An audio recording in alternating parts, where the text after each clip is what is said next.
Friends, इस video में हम आपके लिए लेकर आए हैं बीएससी फाइनल ईयर यानी थर्ड ईयर के पेपर नंबर 2 इनऑर्गेनिक केमिस्ट्री की यूनिट नंबर 1 का बहुत ही इम्पोर्टेंट टॉपिक पियर्सन की कठोर एवं मृदु अम्ल क्षार धारणा। ये वाला टॉपिक इतना ज़्यादा इम्पोर्टेंट है इस यूनिट का कि हर एग्ज़ाम में ये क्वेश्चन देखने को मिलता है। हर साल ये क्वेश्चन जरूर आता है। तो स्टार्ट करते हैं। क्वेश्चन इस तरह से रहेगा, कठोर तथा मृदु अम्ल क्षारक क्या है, उदाहरण सहित स्पष्ट कीजिए। या फिर अथवा में आपका इस तरह से भी क्वेश्चन आ सकता है, पियर्सन की कठोर एवं मृदु अम्ल क्षारक धारणा को उदाहरण सहित समझाइए। इस दो तरह से आपको क्वेश्चन एग्जाम में मिलेगा। आंसर स्टार्ट करते हैं। सन 1964 में पियर्सन ने एक सिद्धांत प्रस्तुत किया जो प्रकृति में प्रत्येक धातु के एक निश्चित रूप में पाए जाने की व्याख्या करता है। साइंटिस्ट है जिनका नाम था पियर्सन। उनने 1964 में एक सिद्धांत समझाया। उन्होंने जो सिद्धांत बताया उससे हम प्रकृति में जितनी भी धातुएं पाई जाती है वो किस तरह से निश्चित रूप में मिलती है, उसे यह सिद्धांत समझा सकता है। इस सिद्धांत को कठोर मृदु अम्ल क्षारक या HSAB सिद्धांत भी कहते हैं। इस सिद्धांत को हम पियर्सन का सिद्धांत कहते हैं या फिर कठोर मृदु अम्ल क्षारक सिद्धांत या इंग्लिश में कहे तो HSAB सिद्धांत भी कहते हैं। इस सिद्धांत के अनुसार कठोर अम्ल कठोर क्षारों से तथा मृदु अम्ल मृदु क्षारों से क्रिया करने की प्रवृत्ति रखते हैं। क्या बता रहा है ये बोल रहा है कि पियर्सन ने हमें बताया था कि कठोर अम्ल हमेशा कठोर क्षार के साथ और मृदु अम्ल हमेशा मृदु क्षार से क्रिया करने की प्रवृत्ति रखता है। कठोर अम्ल या कठोर क्षार और मृदु अम्ल और मृदु क्षार क्या होते हैं, ये हमने आपको इसके पहले जो हमने वर्गीकरण देखा था उसमें समझा दिया है। जिन स्टूडेंट्स ने वो वाला टॉपिक नहीं देखा है वो डिस्क्रिप्शन बॉक्स में दी गई लिंक पर जाकर देख सकते हैं। तो हमको यहाँ पर पियर्सन ने यही बताया था कि कठोर अम्ल वाला कठोर क्षार के साथ और मृदु अम्ल वाला मृदु क्षार के साथ क्रिया करने की प्रवृत्ति रखता है।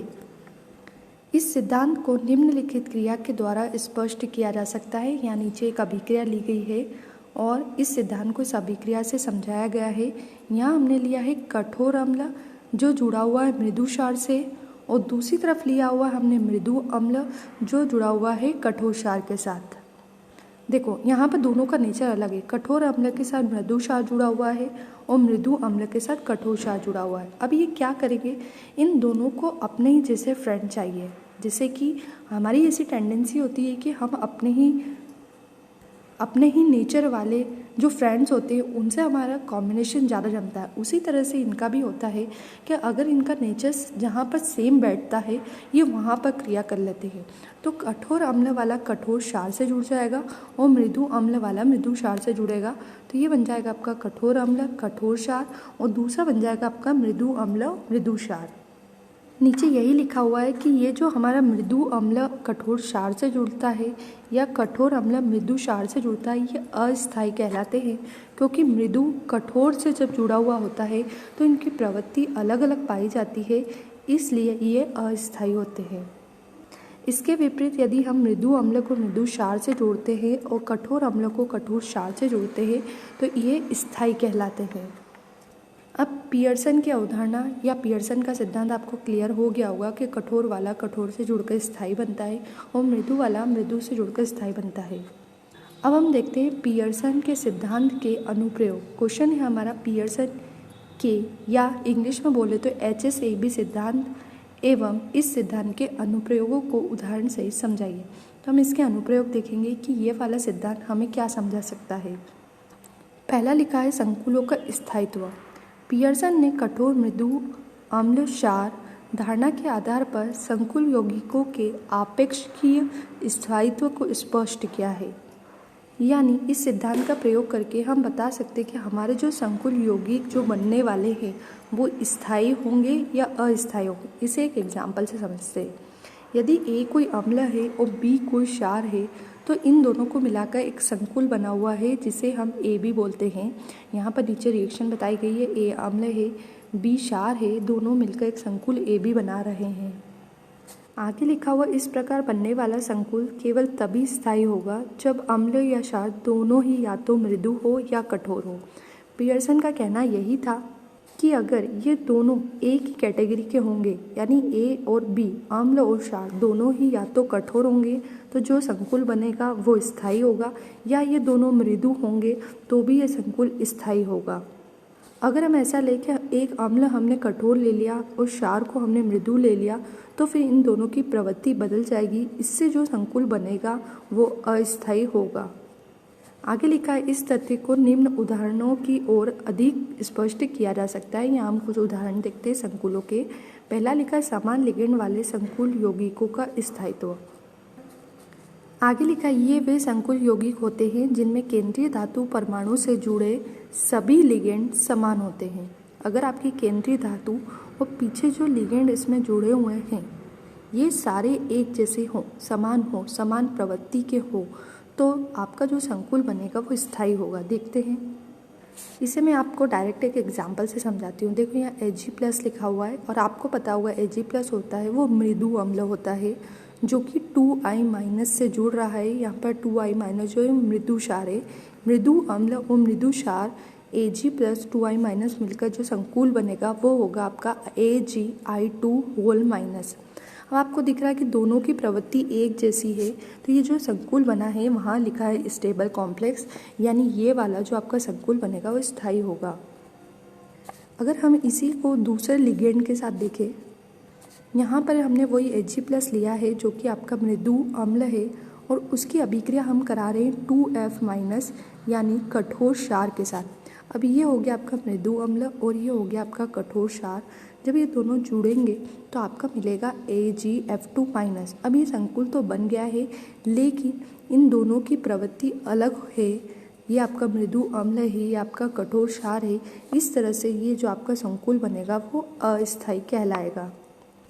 इस तरह से आपको इस अनुप्रयोग में यही समझाना है। इन दोनों उदाहरणों को इस थ्योरी में एक्सप्लेन किया गया है तो आप इजीली बता सकते हो कि जहाँ पर दोनों की प्रवृत्ति अम्ल और क्षार दोनों की प्रवृत्ति एक जैसी थी वहाँ का जो संकुल होगा वो स्थायी होगा, और जहाँ प्रवृत्ति अलग अलग थी वो वाला संकुल अस्थायी होगा। अगले पॉइंट की तरफ चलते, लिखा है भिन्न लिगेंडों वाले संकुलों का स्थायित्व। ये वे संकुल यौगिक होते हैं जिनमें केंद्रीय परमाणु से जुड़े लिगेंड एक से अधिक प्रकार के होते हैं। जब संकुल के अंदर लिगेंड कई प्रकार के आ जाते हैं तो उस संकुल को हम भिन्न लिगेंड वाले संकुल बोलेंगे। जैसे एग्जाम्पल है CONH3 5I, तो ये CO आपकी केंद्रीय धातु हो गई और NH3 और I दो प्रकार के अलग अलग लिगेंड हो गए। अगले उदाहरण में भी CO केंद्रीय धातु है और CN और I भिन्न प्रकार के लिगेंड है। यहाँ पर हम पियर्सन का वही कॉन्सेप्ट देखते हैं। देखो पहला वाला जो एग्जाम्पल है उसमें जो CO है वो हमारा कठोर अम्ल है, NH3 और F दोनों ही आपके कठोर क्षार है। तो हम बोलेंगे कि ये वाला जो हमारा संकुल बनेगा ये बहुत ही ज़्यादा स्थायी होगा। इसके विपरीत अगर हम देखें तो CO हमारा जो है वो कठोर अम्ल है, CN जो है वो हमारा कठोर क्षार है, लेकिन I जो है वो हमारा मृदु क्षार है। अब दोनों लिगेंड की प्रवृत्ति अलग है, CN जो है वो कठोर क्षार है और I जो है वो मृदु क्षार है। तो दोनों लिगेंड की प्रवृत्ति अलग होने के कारण ये वाला जो संकुल बनेगा वो अस्थायी होगा। ये देखो इसे अलग अलग करके भी बताया गया है डायग्राम से। CO कठोर अम्ल है, NH3 कठोर क्षार है, F भी कठोर क्षार है। तो दोनों लिगेंड आपकी प्रवृत्ति कठोर रखते हैं और जो केंद्रीय धातु है वो भी कठोर है, तो स्थायी संकुल बनता है। दूसरे एग्जाम्पल में CO जो है वो कठोर अम्ल है, NH3 कठोर क्षारक है, लेकिन आयोडीन जो है वो मृदु क्षारक है। अब यहाँ देखो इन दोनों की प्रवृत्ति एक जैसी है लेकिन इसकी प्रवृत्ति अलग है, इसलिए यह अस्थायी होगा। दूसरा उदाहरण देखते हैं। दूसरा पियर्सन का अनुप्रयोग देखते हैं जो है हमारा द्वि-अपघटन क्रियाओं की व्याख्या, यानी पियर्सन का उपयोग करके हम द्वि-अपघटन क्रियाओं की धारणा को स्पष्ट कर सकते हैं। कैसे देखते हैं, यहाँ हमने LiL